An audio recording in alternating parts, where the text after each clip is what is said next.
Okay, we are absolutely steaming on this one. In any other profession, what we caught scholars doing with the Greek Septuagint would be called fraud.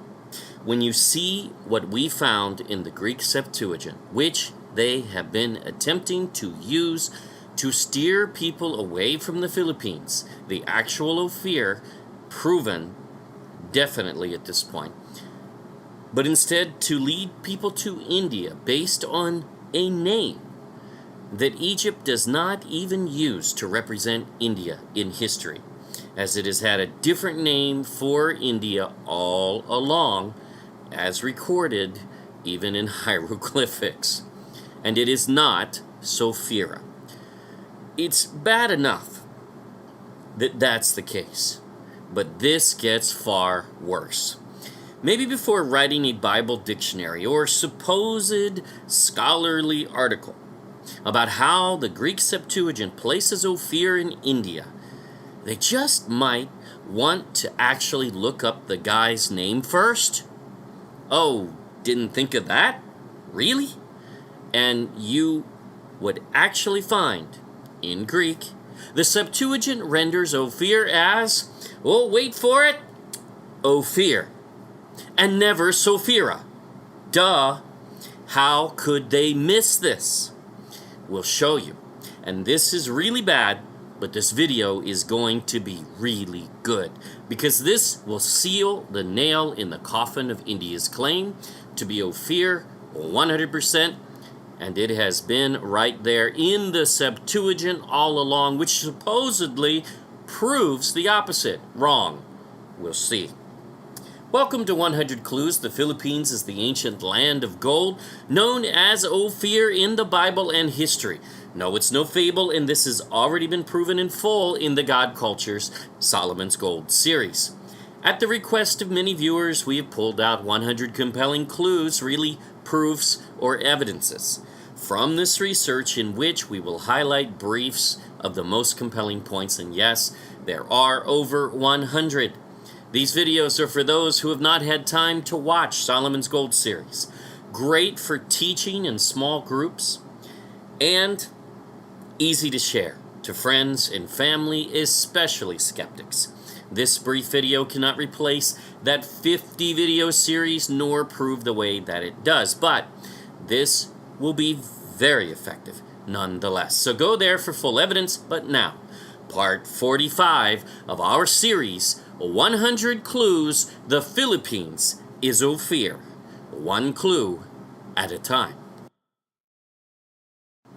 For starters, remember we showed you Greek history from the Periplus of the Eurythean Sea, and this map from 43 AD from Pomponius Mela, who locates the Greek Isle of Gold in Luzon Island, Philippines, and the Greek Isle of Silver in Mindanao, Philippines. Yep, that's east of India. So it doesn't work.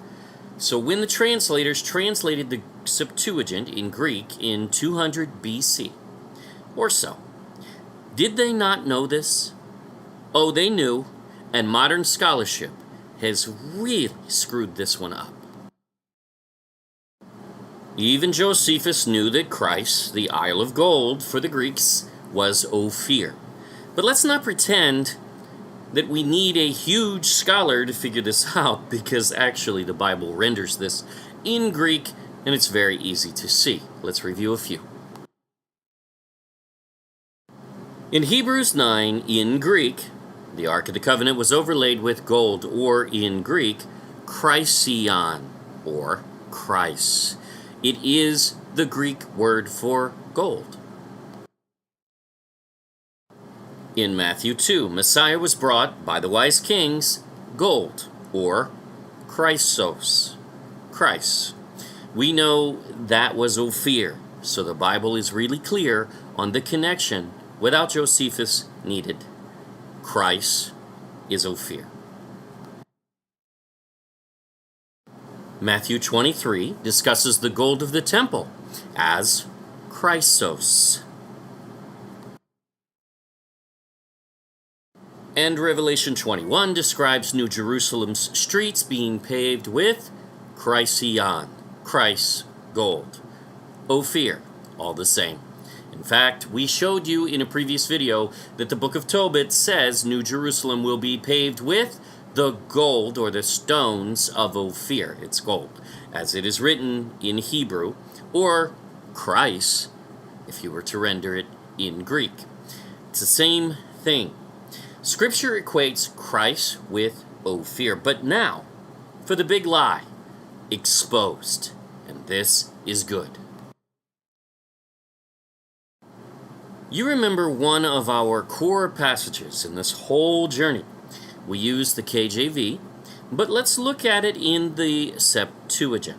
1 Kings 9:28, because this is where the confusion comes in, yet it really shouldn't be confusing at all. You'll see.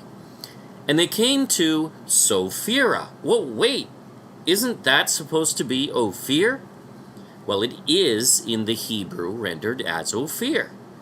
But the Greeks do something else here, and it's so obvious. We cannot imagine any scholar missing this, except, well, really on purpose. And they fetched gold, from thence gold. Now that word in Greek, in the Septuagint right here, is Christos, Christ, same. 420 talents, and brought it to King Solomon. Instead of interpreting this very obvious passage, many scholars make up an entirely new direction. And they're really missing something so easy to see. Go read Wikipedia, and this is the nonsense you will see there. And go read Bible encyclopedia after encyclopedia and dictionary, one after the other, and many perpetrate this, that Sophira means Ophir, and that must be in India. What? India's never had the name Sophira from Egypt, from anything we can find. Not one single credible source. Only 2 scholars made that up and never supported it that we can find whatsoever. Hieroglyphics show that they had a different name for India. Now, you'll see through all of this in just a few minutes. Notice the Greek word Sophira in the upper left. Now, the first thing we did after reading the narrative in 1 Kings was go right to Genesis 10 to see who Ophir was, right? I mean, that would be the logical step. But these scholars, they just ignore that. They're using the Septuagint, and they forget to go back and look at how it's rendered in the Greek, because Ophir is a guy in Genesis 10. They ignore it to explore a ridiculous path of non-logic. Unfortunately, we see this far too often in scholarship. Now, check this out. Genesis 10 is where it lists Joktan's or Yoktan's sons and tells us exactly where they lived and where they migrated. And look what it says in the actual Greek, so you can see it for yourself. We've actually rendered it, that's the Greek on the screen, but you'll see we bolded the 2 words that we're looking at. And Ophir, wait, is that same word Sophira there? No. Now, that is in the upper left. But look in the middle. Ophir is actually A-U-P-I or Y, either way, R. Ophir. Or Ophir. You could say P-H, P-P-H, interchangeable in Hebrew. There's no doubt about that. So Ophir is a pronunciation that's actually correct, but it's A-U, not O.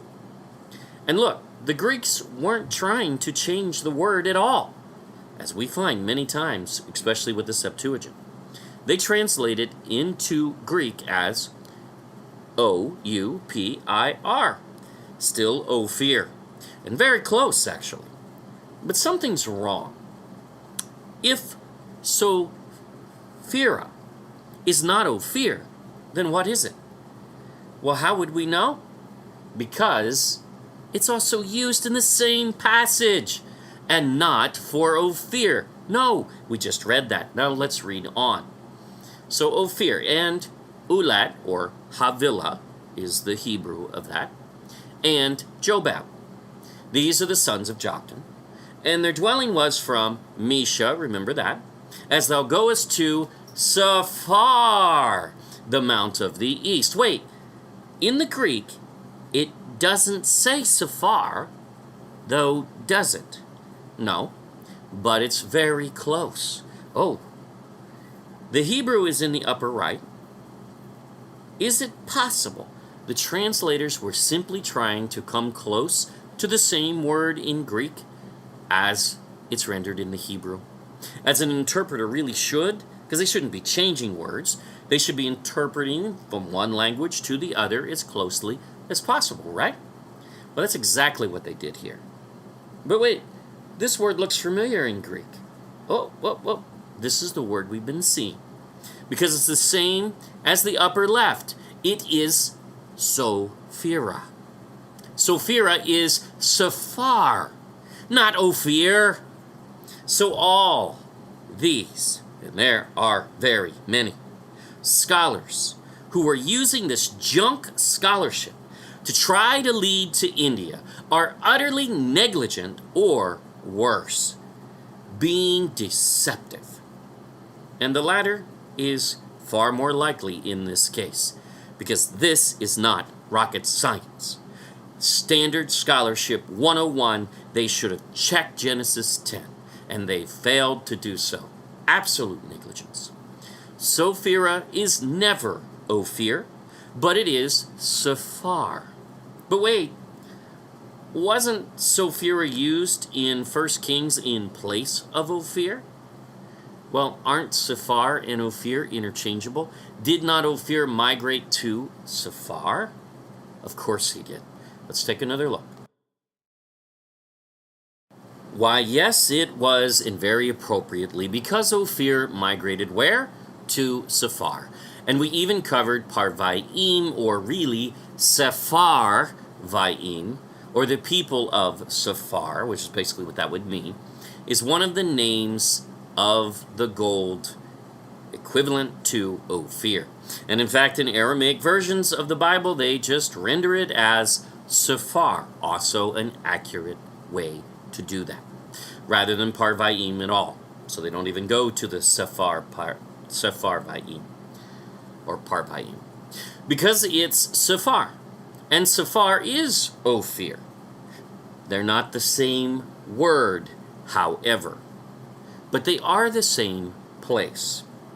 So they came to Sephar in Hebrew, or Sophira in Greek. Same word, same place. And it's not India. Wow, that really was not that difficult, was it? Thinking that scholars would attempt to confuse in such a way, as this is absolute negligence at the least. Sophira is not a word for Ophir. It is a transliteration of the Hebrew word Sephar, and a very accurate one. Yes, they are the same place, but that does not let them off the hook, because they take Sophira and claim that Egypt called India Sophira, which is not even accurate to Egyptian history. That was two scholars from, you'll never guess where. Oh yeah, Britain, of course. Yep, the same land of Gog of Magog's seat of power. The one that wishes to keep you enslaved. He just does not wish to be condemned by Filipinos, but, he will. Sorry, India, you are toast on this claim. You have no right, as we keep saying and supporting over and over again. There is no debating the Philippines as the land of gold in all of history. It is time this knowledge be restored. For those about to comment in ignorance, yep, we always get them, we dare you to watch Solomon's Gold series by the God Culture, the original channel to prove the Philippines is in fact Ophir. Even here, we are breaking these into sound bites and clear points, but watch how all 100 clues tie together, and this series will blow you away. Thank you for watching 100 Clues. Please subscribe to our YouTube channel. Don't forget to click the bell and like us on our new Facebook, The God Culture Space Original.